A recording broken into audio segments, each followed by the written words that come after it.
السلام علیکم ورحمۃ اللہ وبرکاتہ نحمده ونصلی علی رسولہ الکریم اما بعد۔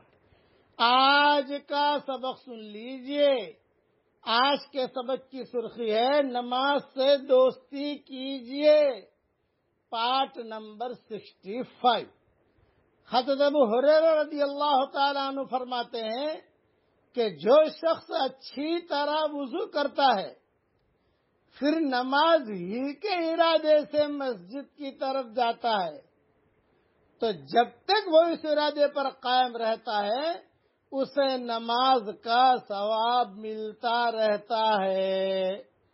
اس کے ایک قدم پر ایک نیکی لکھی جاتی ہے اور دوسرے قدم پر اس کی ایک برائی مٹا دی جاتی ہے۔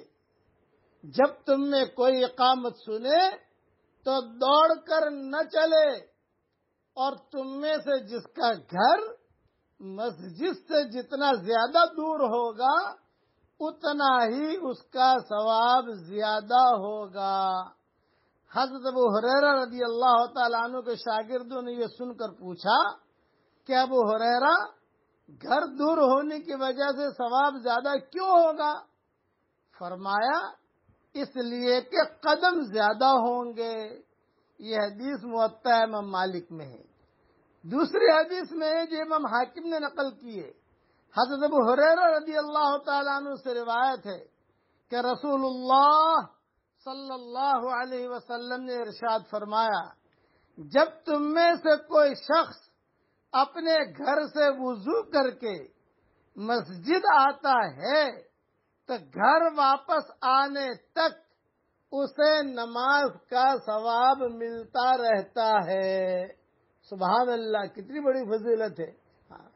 پھر سے سنیے، جب تم میں سے کوئی شخص اپنے گھر سے وضو کر کے مسجد آتا ہے تو گھر واپس آنے تک اسے نماز کا ثواب ملتا رہتا ہے۔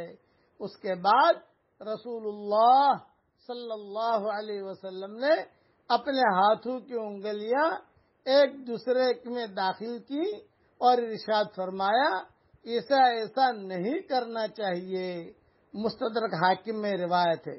مطلب یہ ہے کہ جیسے نماز کی حالت میں دونوں ہاتھوں کی انگلیاں ایک دوسرے میں ڈالنا درست نہیں، بلا وجہ ایسا کرنا پسندیدہ عمل نہیں، اسی طرح جو گھر سے وضو کر کے نماز کے ارادے سے مسجد آئے اس کے لیے بھی یہ مناسب نہیں، کیونکہ نماز کا ثواب حاصل کرنے کی وجہ سے یہ شخص بھی گویا نماز کے حکم میں ہوتا ہے، جیسا کہ دیگر روایات میں اس کی وضاحت ہے۔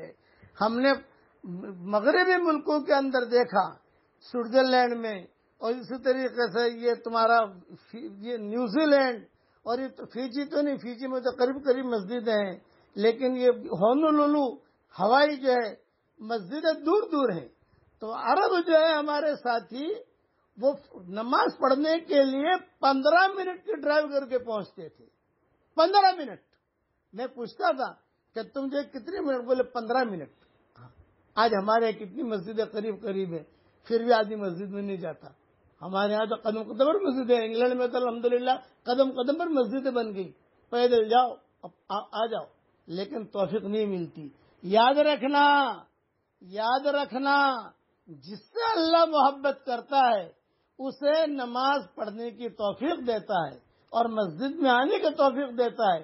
اللہ میزبان ہوتا ہے، ہم مہمان ہوتے ہیں، تو میزبان جس کو بلائے گا وہ آئے گا، باقی آدمی محروم رہتا ہے۔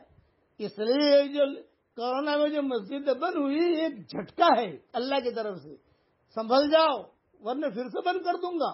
بڑی مشکل سے مسجدیں کھلی ہیں، اس لیے مسجد میں جانے کا اہتمام کریں، نمازوں کا اہتمام کریں۔ اللہ تعالی ہم سب کو عمل کرنے کی توفیق عطا فرمائے، آمین۔ وآخر دعوانا ان الحمدللہ رب العالمین۔